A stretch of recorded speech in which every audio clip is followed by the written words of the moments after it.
The night we nearly packed my 10-year-old grandson off to a cold, distant boarding school because we trusted the wrong adult began with a cheerful knock on the front door.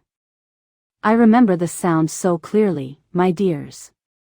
It was early autumn, the kind of evening when the sun slips down a little earlier and the shadows in the hallway stretch long and thin. My daughter, Laura, was hurrying from room to room, one shoe on and one shoe off, trying to get ready for her first dinner out with her husband in months. "Mom, does this look all right?" she called, smoothing her dress with anxious hands. "You look lovely," I told her, because she did. "You two go and breathe for a while. The boy will survive a few hours without you." There, right there, was my first mistake. I thought the danger of that night would be something simple, a burned frozen pizza, a broken lamp, maybe a late bedtime. I had no idea it would be our trust that ended up cracked right down the middle. Have you ever looked back on a single evening and thought, if only I had paid closer attention? The knock came again, brighter this time. "That must be her," Laura said, exhaling with relief. She opened the door, and there on the porch stood a young woman with shiny hair, a neat denim jacket, and a smile as wide as her painted lips. "Hi. You must be Mrs. Harris," she chirped. "I'm Candace. Thank you so much for having me." "Oh, we're the grateful ones," my son-in-law, Peter, said as he joined us, tying his tie with clumsy fingers. "This is our son, Noah. He's spirited." Now, if you've ever heard a parent pause before choosing the word spirited, you know what that means, don't you? It means stories. It means bruised trust and long histories. Noah appeared at the top of the stairs, skinny as a sapling, dark hair sticking up in directions it seemed to prefer. His arms were folded, and he wore the suspicious look of a boy who has seen too many grown-ups give up on him. "This is the new sitter?" he asked, flat as a stale soda. "Mind your manners," Laura scolded gently. "Candace is doing us a favor." Candace laughed, a little too brightly. "Oh, it's fine. I love kids. We're going to have the best time, buddy." Noah didn't smile. He just watched her, measuring. Peter cleared his throat. "So, Candace, I know the agency probably told you, but we've had some challenges. You're the third sitter we've tried this year." The girl's eyebrows lifted for a heartbeat, then smoothed again. "Third time's the charm, right?" she said. "I've worked with all kinds of children. We'll get along." Laura shifted her purse from one shoulder to the other, hesitation clouding her face. "Noah has a good heart," she said quickly. "He just gets carried away. And sometimes he tells stories that aren't exactly accurate."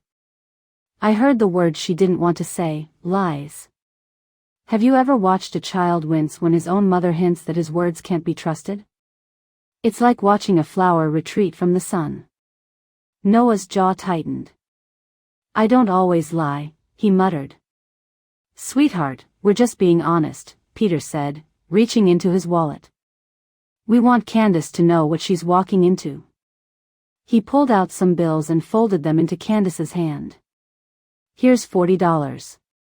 That should cover dinner for you and Noah. Please, no takeout with weird ingredients, his stomach is fussy." "Of course," she said. "Maybe we'll order a simple pizza." Laura, always the planner, ticked off final instructions. "No visitors, please. We don't allow shoes on the carpet. And absolutely no alcohol in the house." Candace nodded sweetly. "You have my word." Standing there, I wanted to believe her. She had that wholesome, practiced smile people put on like a coat. Isn't it strange how we sometimes trust strangers more than we trust our own children? Noah stepped closer to her, almost nose to nose. "If this one quits too, do I have to go?" he asked his parents, voice small in spite of his defiant posture. Laura's face softened, then steeled. "We talked about this, Noah. If we can't find someone who can manage you, we may have to consider sending you to Fairmont Academy. Fairmont. A long stone building hours away, strict rules, uniforms, and cold, clipped letters mailed home once a month. The word had hung over that boy's head all year like a storm cloud. I don't want to go live with strangers, he whispered. Then show us we can trust you, Peter said. He kissed Noah's hair, kissed Laura's cheek, grabbed the car keys, and in a moment they were out the door, laughing nervously as if they could outrun their worries with distance. The lock clicked. Silence settled in, suddenly heavy. Candace waited until the sound of the car faded down the street. Then, as if a curtain dropped, her smile fell right off her face. Well, she said, stretching like a cat. That was exhausting. She walked straight across the living room, boots still on, and dropped onto the beige couch that Laura babied like a second child. Mud flaked from her heels onto the cushion. No shoes on the carpet, Noah blurted. Mom said. Candace's eyes sharpened in a way I did not like. Do you run this house? She asked softly. Or do I? It's our rule, he insisted. She'll get upset. Candace kicked her feet up onto the coffee table. Your mom's not here, champ. I am. And I don't care about dumb rules. Have you ever felt the air in a room change when someone shows who they really are? Noah hesitated, then stepped back, watching as she dug into her large tote bag. Out came a glossy phone, tangled headphones, and finally a slim glass bottle wrapped in a paper bag. He frowned. What's that? Grown-up juice, she answered, not bothering to hide it. And if you know what's good for you, you'll mind your business. My dad said no drinking, Noah said, but his voice had lost some fight. Candace twisted the cap, took a long swallow, and sighed dramatically. Your dad isn't here either. Funny how that works. Noah stared at her. If they find out, you'll get in big trouble. She leveled her gaze at him, impatient now. If they find out because you couldn't keep your mouth shut, you'll end up at that fancy prison they keep threatening you with. Which of us do you think they'll believe? That question hung there like smoke. He knew the answer. He'd seen his mother's doubtful glance, heard the way his father's voice stiffened when he insisted something unbelievable had happened. Thought so, Candace said, satisfied.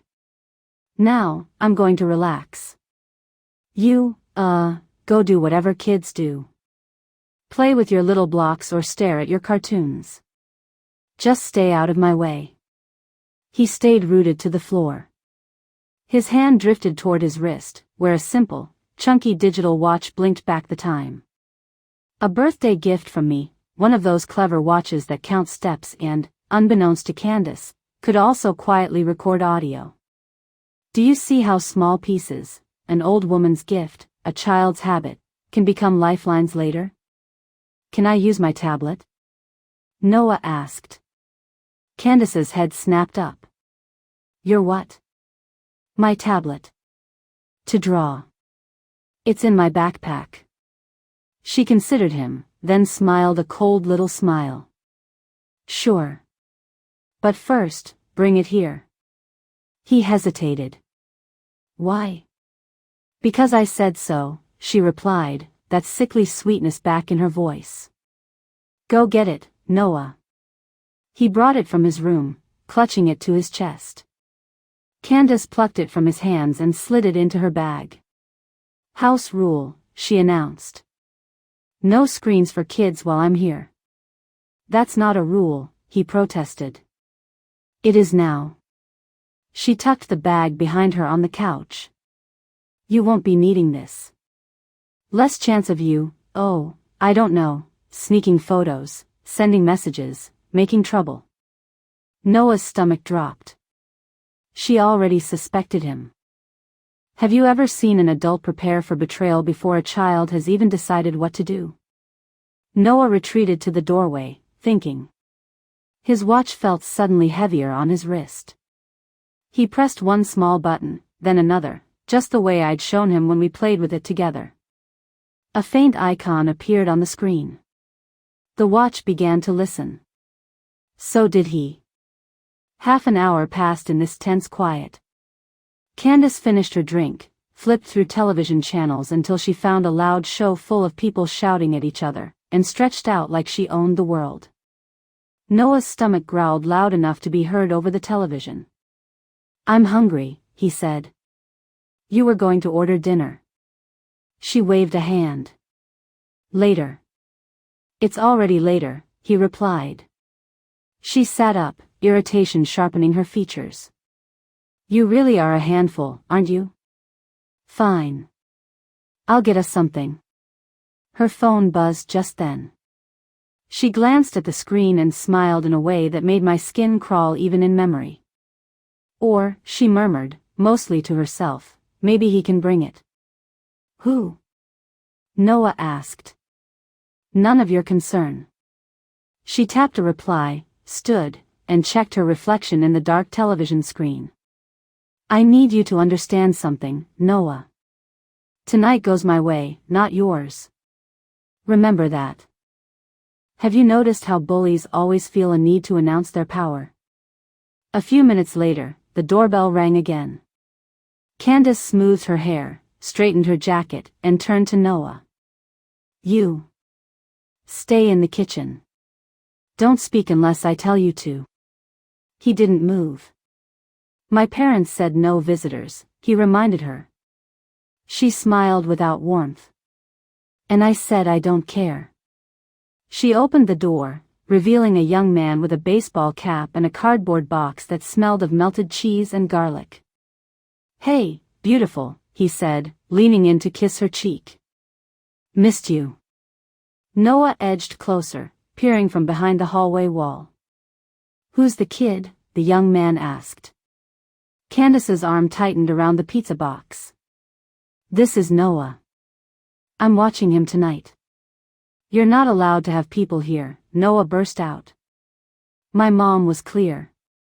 Candace turned slowly toward him, eyes flashing.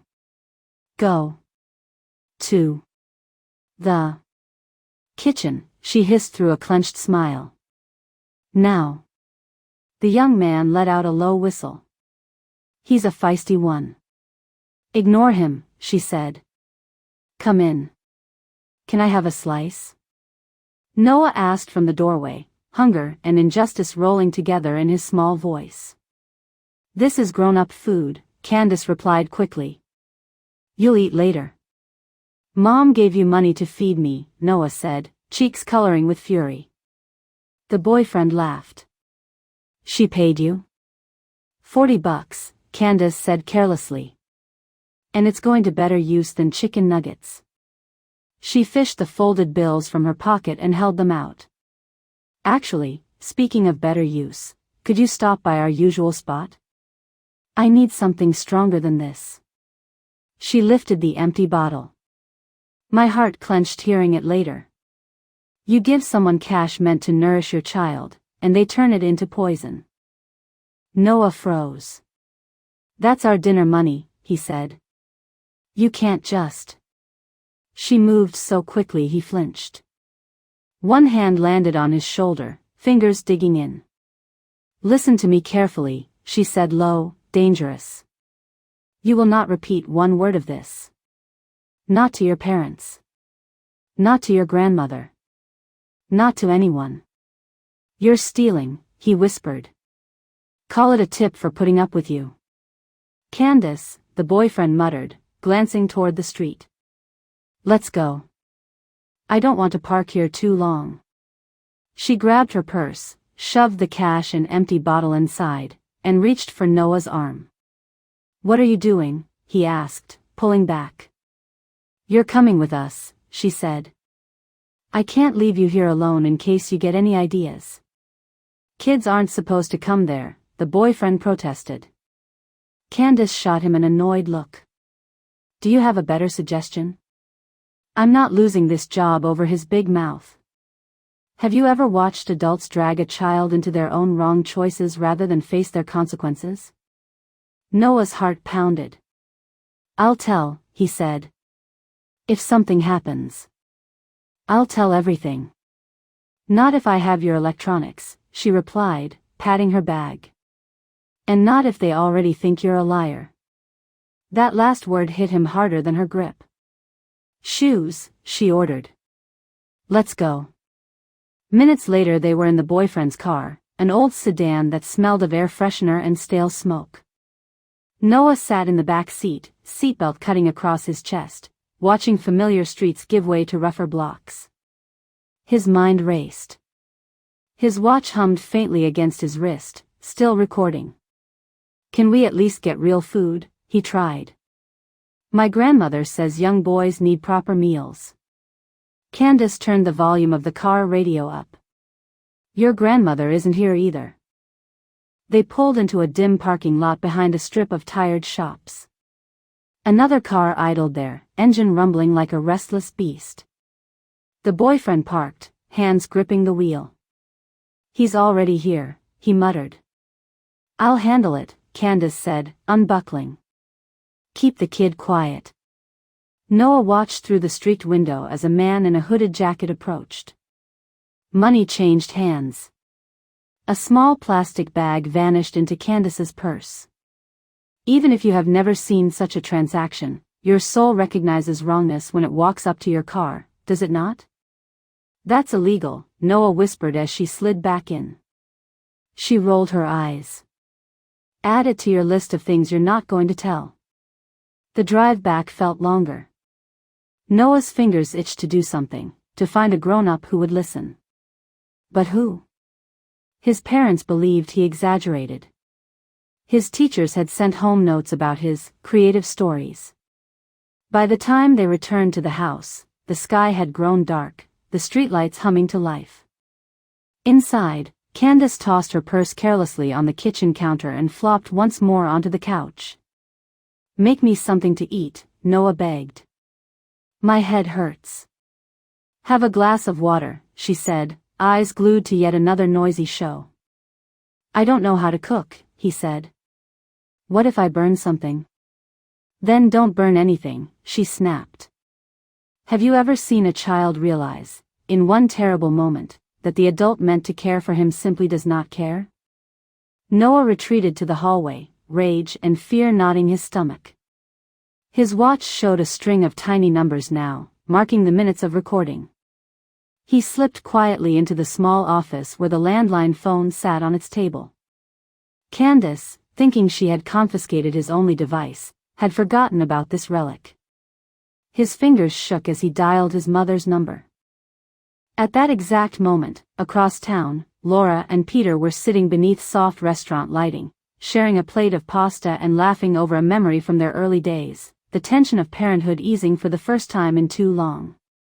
Laura's phone vibrated against the table. She glanced down. It's Noah, she said, brow furrowing. Peter sighed. Probably another stunt to bring us home early. Still, she answered. Hello? Mom? Noah's voice cracked. You have to come back. Candace is drinking and she brought a man here and they took your money and bought. Candace's footsteps thundered down the hall. In one swift motion, she snatched the phone from his hand. Hi, Mrs. Harris, she sang. Sorry about that. Noah found the ice cream in the freezer, and I had to tell him no. He, likes to dramatize things, doesn't he? Laura's shoulders tensed. Is everything all right? Perfectly fine, Candace said smoothly. We're just having a little disagreement over dessert. You two stay and enjoy your night. I have everything under control. Noah shouted in the background, words tumbling over each other. She's lying. She's. Candace covered the receiver. Quiet, she hissed at him, eyes blazing. Then, back into the phone, sorry, he's really wound up. Peter signaled for the phone. Let me talk to him. Candace handed the phone just close enough for Noah to hear. Son, Peter said, his voice stern in that way that makes children's hearts sink. We gave you one job tonight, to be respectful and honest. You are not going to ruin this evening with tall tales. Do you understand me? But Dad. Noah, Peter cut in. Enough. We will talk about this when we get home. The line clicked dead. Have you ever heard a door slam on the other end of a telephone? That's what it felt like to that boy. Candace smiled slowly, savoring his despair. See, she said. They are so tired of your stories, Noah. You could tell them the sky turned green and they'd just tell you to stop. You are alone tonight. Remember that. His shoulders sagged. For a heartbeat, he nearly gave up. Then a sharper, quieter part of him woke up. If no one would believe his words, maybe he needed something else. Proof. What if I could show them, he thought. His watch hummed faintly, full of the evening's ugliness. He returned to the living room, head bowed. Can I watch TV with you? He asked. Candace shrugged. Suit yourself. They sat in brittle silence. She scrolled through her phone between scenes, a little frown appearing. What's wrong? Noah asked, trying to sound casual. Nothing, she said. Just. I was supposed to see a friend later, but I don't want to risk leaving you. A friend like the one with pizza? He asked. She shot him a look. Nosy. Maybe he could come here, Noah suggested slowly, mind already racing. She eyed him with suspicion. Why would you want that? So you don't have to be mad at me, he said. If you're happy, maybe you won't tell my parents I was difficult. Even snakes enjoy flattery. Candace's expression softened, a calculating smile taking shape. You know, maybe you're not completely impossible. She dialed a number. Hey, Josh, she cooed. Change of plans. Want to swing by? Yeah, I'm babysitting, but he's harmless. Bring something good to eat, okay? As she chatted, Noah memorized the name on the screen, Josh. He also remembered the boyfriend from earlier calling her babe. 2 names. 2 men. 2 lines of deceit crossed like wires. Have you ever watched someone juggle lies and known, deep in your bones, they would eventually drop them? While Candace went to the bathroom to freshen up, Noah slipped into the kitchen. Her purse sat open on the counter, the small plastic bag tucked inside alongside the crumpled bills, his tablet, and a shiny lipstick. He didn't touch anything. He just looked, and he remembered. Then he did something clever. He found the house phone again and dialed the number she had just used, the one that had flashed, Josh, across her screen. Hey, came a puzzled male voice. Babe? This is Noah, he said quickly. Candace asked you to come over, right? Around 8? Yeah, Josh replied slowly. Who is this again? I'm the kid she's watching. Just, don't be late. She really wants you here at 8. He hung up before the man could ask more questions. Then, heart pounding, he scrolled through the old address book scribbled next to the phone and found Peter's work number. Beside it, in my careful handwriting, was a second number, Tyler. Tyler was the name of the boyfriend who had driven them earlier. Candace had shouted it in the car when she thought Noah wasn't listening. Noah dialed that one too. Yeah? Tyler answered, suspicion in his tone. Candace wants you to come by at 8, Noah said, copying the same bright enthusiasm she used on the phone. She said it's important. There was a pause. She did? Yep. Don't tell her I called. It's a surprise. He hung up, trembling. 2 boyfriends. 1 house. 1 hour. Even the slyest fox can only stand in the doorway of one chicken coop at a time. He checked the watch. The recording still rolled. Time crawled until 8 o'clock. Candace floated through the evening like a queen, sipping from another hidden bottle, texting furiously, barely remembering the hungry child sharing her air. At 8 sharp, the doorbell rang. She jumped up, smoothing her hair again. Behave, she tossed over her shoulder, and went to open the door. Standing on the porch was Tyler, cap pulled low, pizza box in hand once more. "Hey," he said, leaning in to kiss her. "Did you miss me already?" Noah watched from the archway, heart thumping. "You weren't supposed to come back," Candace muttered, glancing nervously over her shoulder. "You said it was important," he replied. "You sounded weird." Before she could answer, the doorbell rang again. Candace froze. Have you ever seen someone realize all their secrets are knocking at the same time? "This is not happening," she whispered. But it was. She opened the door a crack. Outside stood another young man, cleaner shirt, styled hair, arms full of takeout bags that smelled heavenly. "Surprise," he said, grinning. "I figured if you're stuck babysitting, I'd bring dinner to you."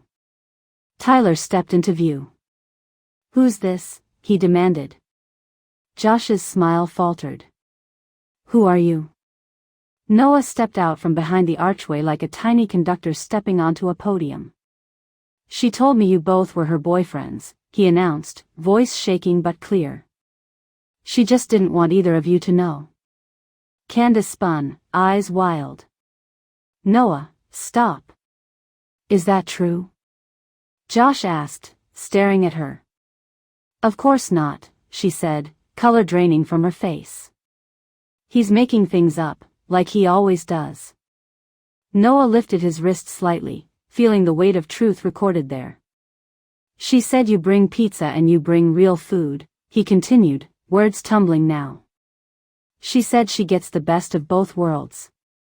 Tyler's jaw clenched. "You said you were working tonight," he hissed.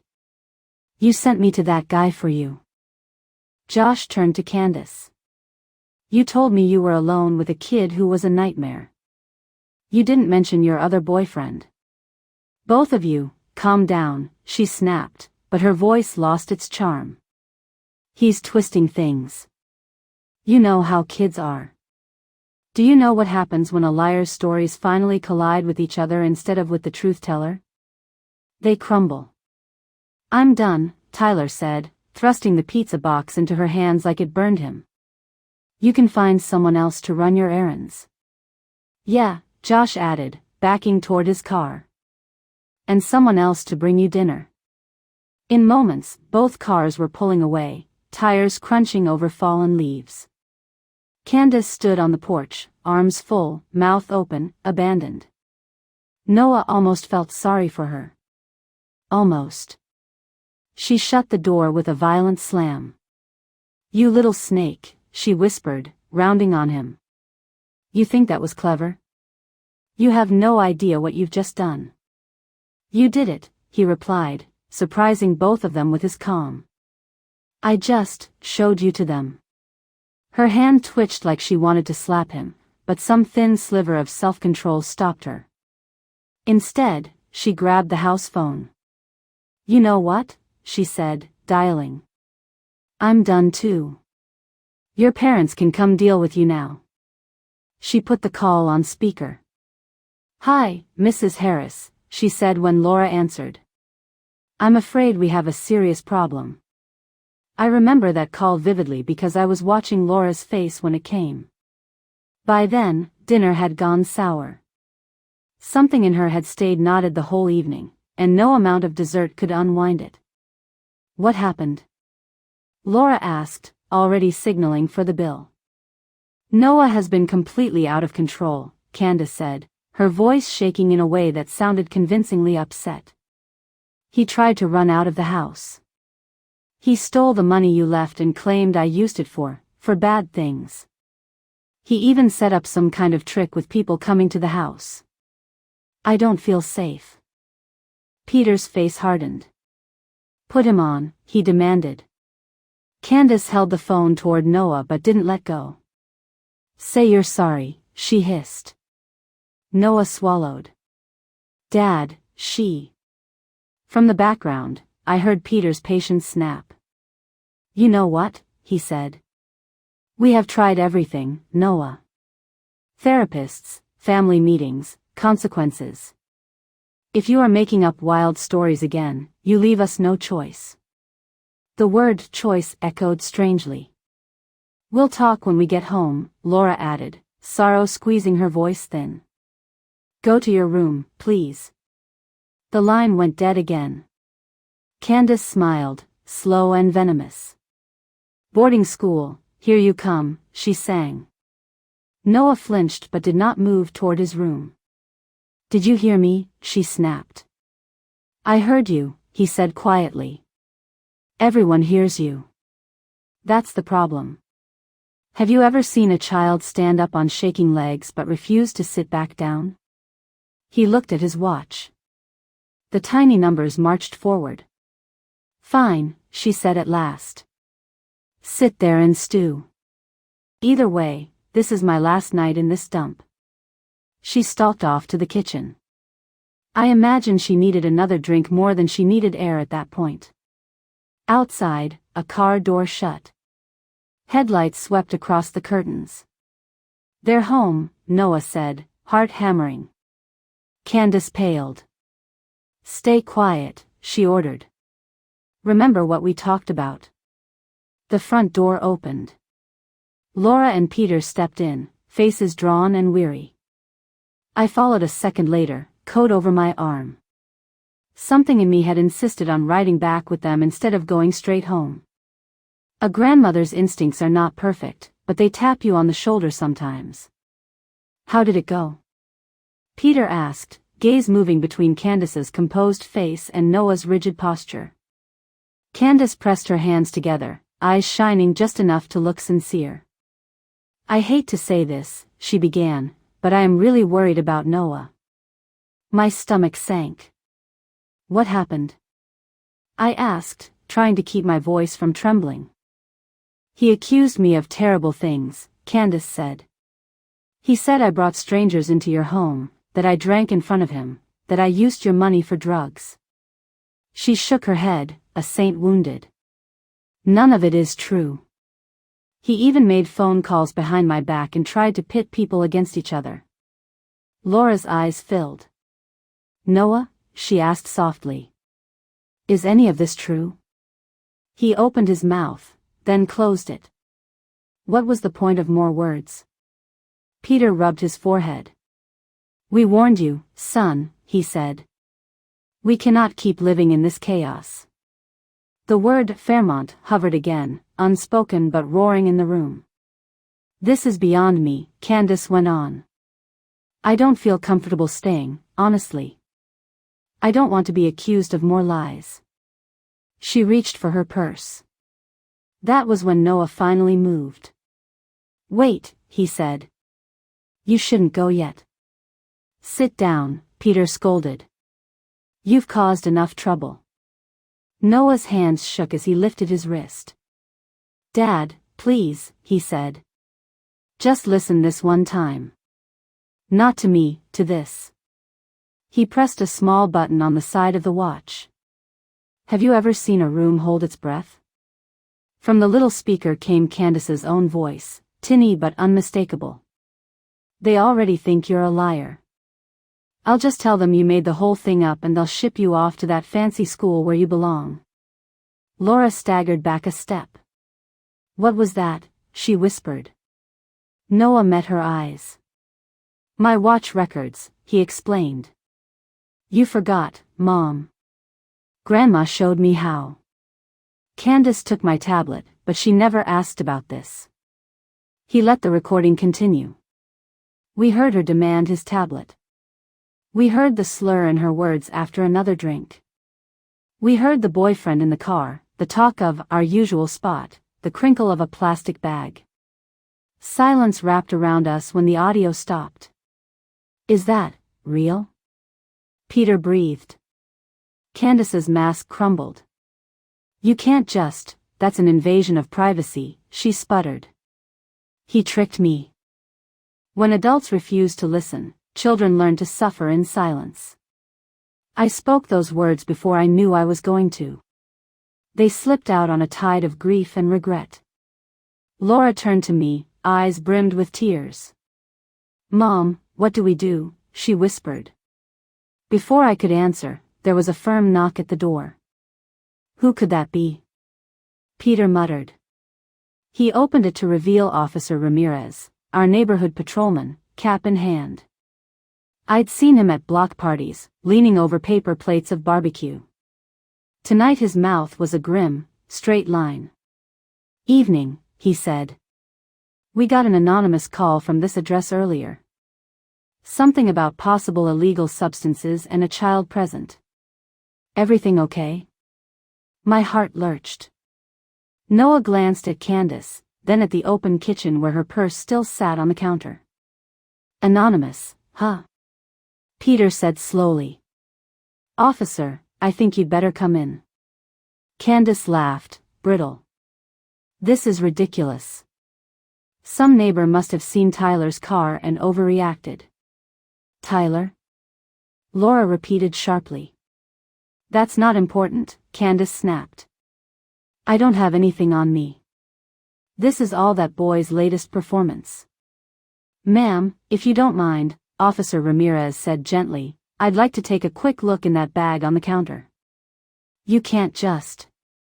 "Actually," Peter interrupted, voice uncharacteristically hard, "she can agree, or we can all take a ride downtown and sort it out there." Candace's shoulders slumped. "Fine," she muttered. "Look. You won't find anything." But of course, they did. Ramirez reached inside, moved aside the lipstick and the tablet, and pulled out a familiar little plastic bag. "Is this yours?" he asked calmly. Candace's face went white. "It's not, I mean, someone must have." "Ma'am," he said, "I think you should come with me." As he guided her toward the door, she twisted back toward Noah. "You think you've won?" she spat. "You're still the crazy kid nobody believes. Trust is fragile. Once cracked, it cuts everyone who touches it." This time it was Peter who spoke, voice quiet but strong. "We believed you instead of our son," he said. "And we'll carry that cut for a long time." The door closed behind them with a final, heavy sound. For a long moment, none of us moved. The television murmured in the background, forgotten. The untouched pizza on the coffee table had gone cold. Then Laura sank to her knees in front of Noah. "I am so sorry," she whispered, hands on his shoulders. "We should have listened. We should have asked more questions instead of assuming the worst." Tears slipped down Noah's cheeks. "I lied before," he said. "A lot. I made things bigger than they were. I thought it was funny. I didn't think you'd stop believing me about real stuff." "Lying has a cost," I said softly, crouching beside them. "Tonight you paid for old lies on a brand new bill. But," I added, lifting his chin so he had to look at me, "you also did something brave. You saw something wrong, and you kept trying to tell the truth even when it was hard. That matters." Peter sat heavily on the couch, elbows on his knees. "We threatened to send you away," he said. "To a place that might have broken more than it fixed. We did that instead of listening. That's on us. Are you still sending me?" Noah asked, voice barely above a whisper. Laura shook her head fiercely. "No," she said. "We're going to find a better way. But we are also going to rebuild some trust around here, all of us. Have you ever watched a family realize that everyone in the room needs to change, not just the smallest one?" We sat together on that worn couch, 3 generations pressed shoulder to shoulder. The house still smelled faintly of someone else's wrong choices, but underneath that I could sense something new growing, humility, maybe.